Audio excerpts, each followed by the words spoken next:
Mahmoud, Hungary, 2015. 16 days from home. Sirens. Soldiers shouting through bullhorns. Screams, explosions. Mahmoud was barely aware of everything that was happening around him. He lay on the ground, curled into a ball, trying desperately to draw a breath that would not come. His eyes felt like bees had stung them, and his nose was a streaming cauldron of burning chemicals. He made a choking, gurgling sound that was somewhere between a shriek and a whimper. After everything, he was going to die here, on the border between Serbia and Hungary. Rough hands pulled Mahmoud from the ground and dragged him away, his sneakers twisting and scraping on the dirt road.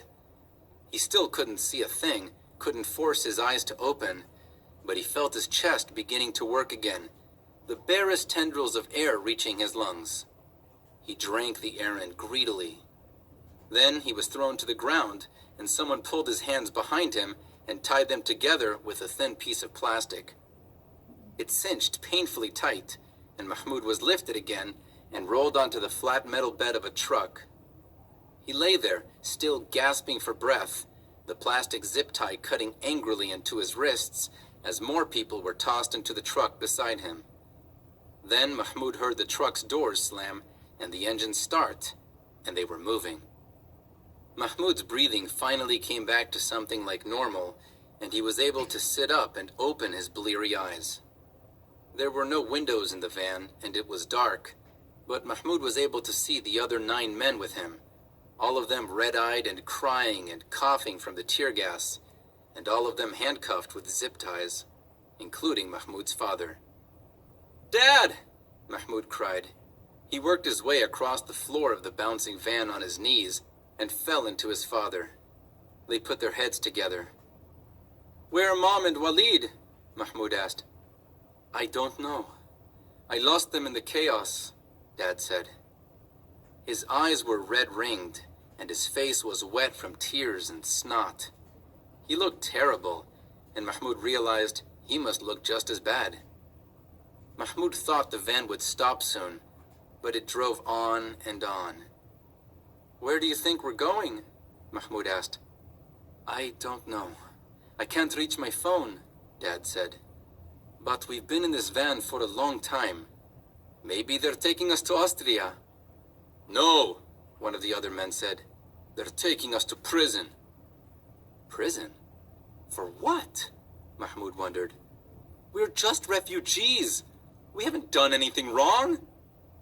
The van stopped, and Mahmoud and the other refugees were unloaded into a building one of the soldiers called an immigration detention center.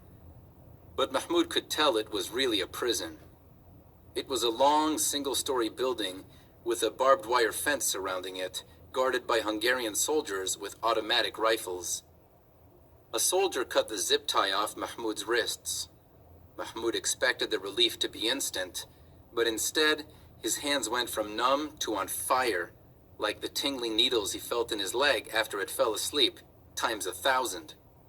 He cried out in pain, hands shaking, as he and his father were hurried into a cell with cinder block walls on 3 sides and metal bars on the front.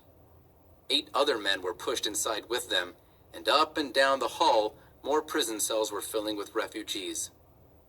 A soldier slammed the barred door shut, and it locked with an electronic bolt. "We're not criminals!" one of the other men in the cell yelled at him. "We didn't ask for civil war! We didn't want to leave our homes!" another man yelled. "We're refugees!" Mahmoud yelled, unable to stay silent any longer. "We need help!" The soldier ignored them and walked away. Mahmoud felt helpless all over again, and he kicked the bars in anger. There were similar cries of innocence and rage from the other cells, but soon they were overtaken by separated families trying to find each other without being able to see from cell to cell. "Fatima? Walid?" Mahmoud's father called, and Mahmoud yelled their names with him. But if his mother and brother were here, they didn't answer. "We'll find them," Dad assured Mahmoud. But Mahmoud didn't understand how his father could be so sure.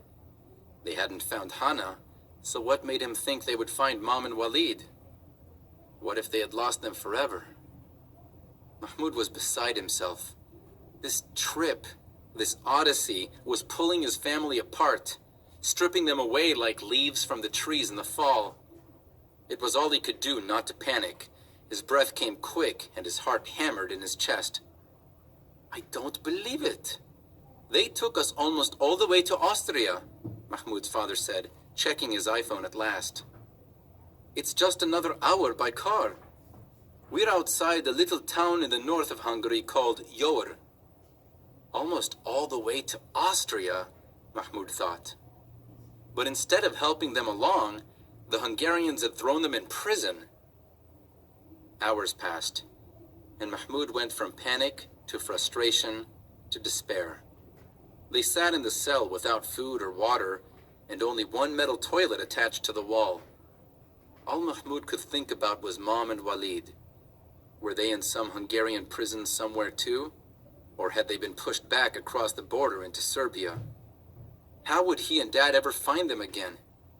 He slumped against the wall. I have to say, this is the worst hotel I've ever stayed in, Dad said.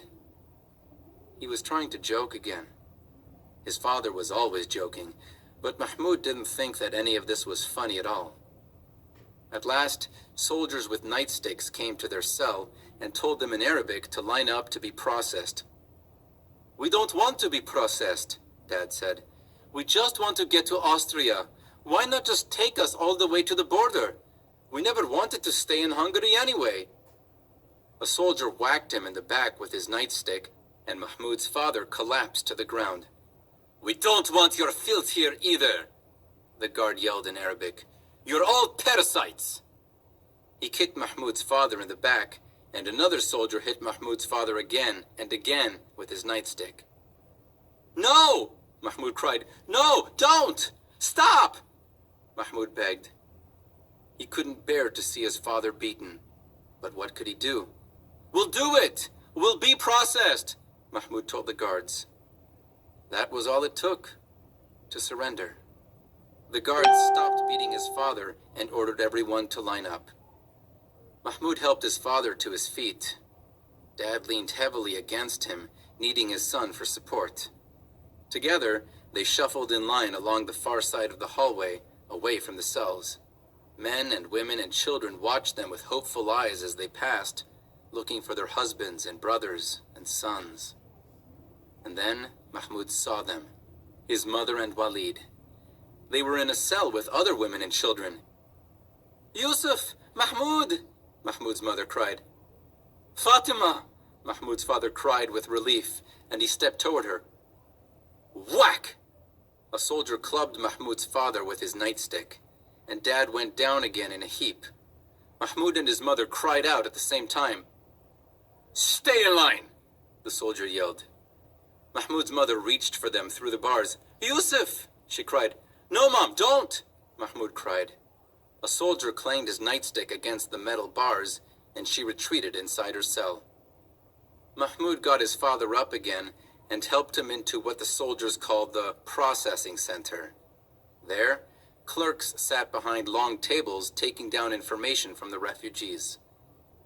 When Mahmoud and his father got to the front of their line, a man in a blue uniform asked them if they wanted to claim asylum in Hungary.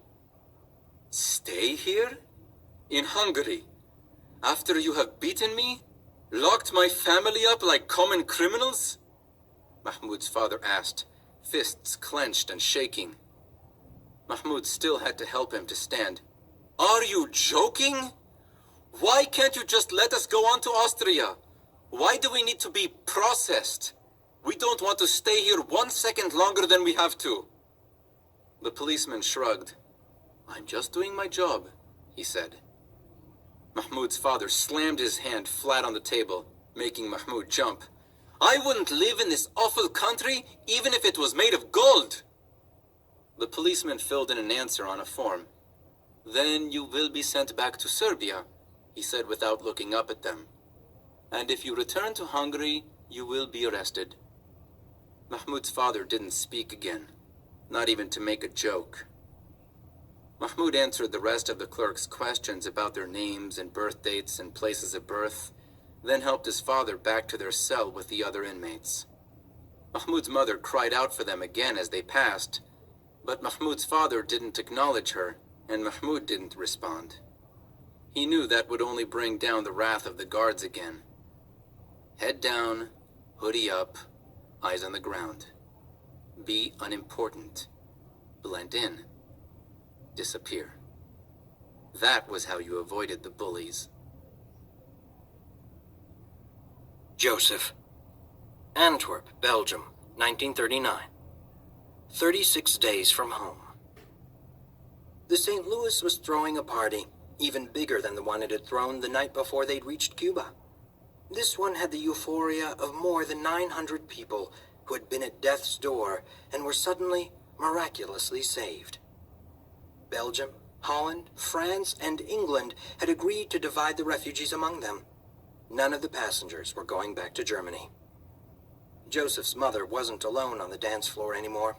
She was joined by dozens of couples, all dancing with giddy abandon.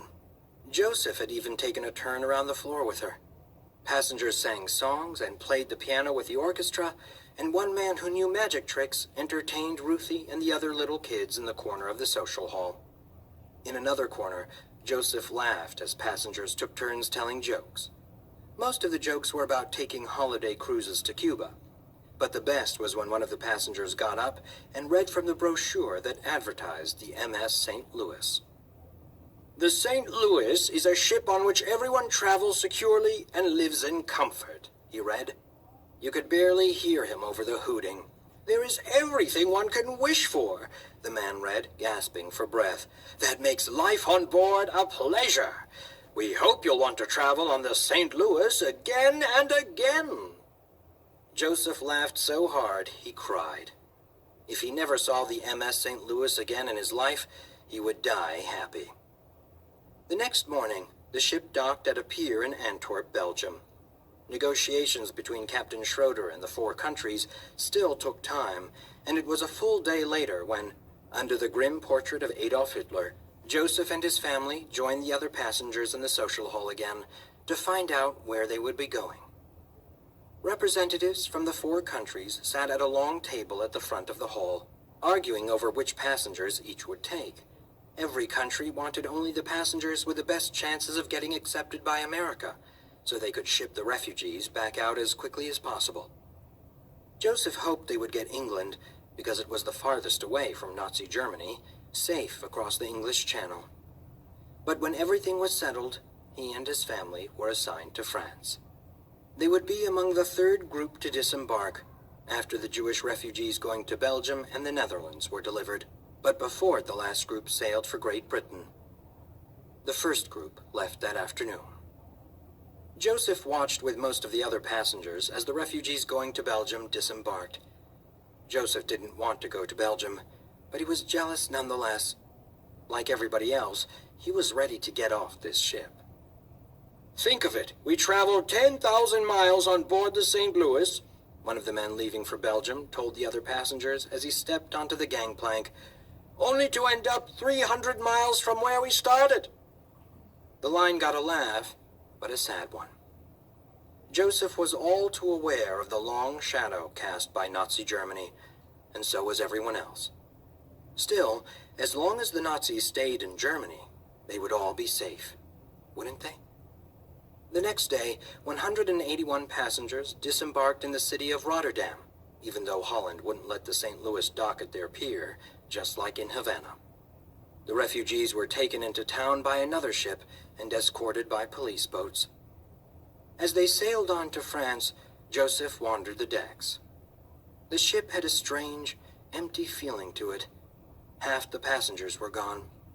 The morning they arrived in Boulogne, France, the 288 passengers who were traveling on to England gathered on sea deck to say farewell to Josef and the others who were disembarking. "We're due in England tomorrow," Josef heard one of them say. "June 21st. That's exactly 40 days and 40 nights in a boat. Now, where have I heard that story before?" Josef smiled, remembering the story of Noah from the Torah. But he felt less like Noah and more like Moses, wandering in the desert for 40 years before reaching the promised land. Was that France? The promised land, at last? Joseph could only pray it was. He picked up his suitcase in one hand, took Ruthie's hand with his other, and led her and their mother down the ramp into Boulogne. "You see," Mama said, "I told you somebody would think of something. Now, stay close and don't lose your coats." At the bottom of the ramp, Joseph watched as one of the other passengers got down on his hands and knees and kissed the ground. If he hadn't had his hands full, Joseph might have done the same thing. The Secretary General of the French Refugee Assistance Committee officially welcomed them to France, and the porters on the docks moved quickly to carry the passengers' luggage for them, refusing any and all tips offered. Maybe this was the promised land after all. Joseph and his mother and sister spent the night in a hotel in Boulogne, and then they were taken by train to Le Mans, where they were put up in a cheap lodging house. Days passed, and life went on. Joseph's mother got work doing other people's laundry. Ruthie went to kindergarten at last, and Joseph went to school for the first time in months, but because he couldn't speak French, they put him in the first grade. 13 years old, a man, and they put him in a classroom with 7-year-olds. It was humiliating. Joseph promised himself he would learn to speak French over the summer, or die trying. He never got the chance. 2 months later, Germany invaded Poland, touching off a new world war. 8 months after that, Germany invaded France, and Joseph and his mother and sister were on the run again. Isabel, off the coast of Florida, 1994, 5 days from home. Isabel's mother cried out, "It's coming! It's coming!" Isabel didn't know if she meant the baby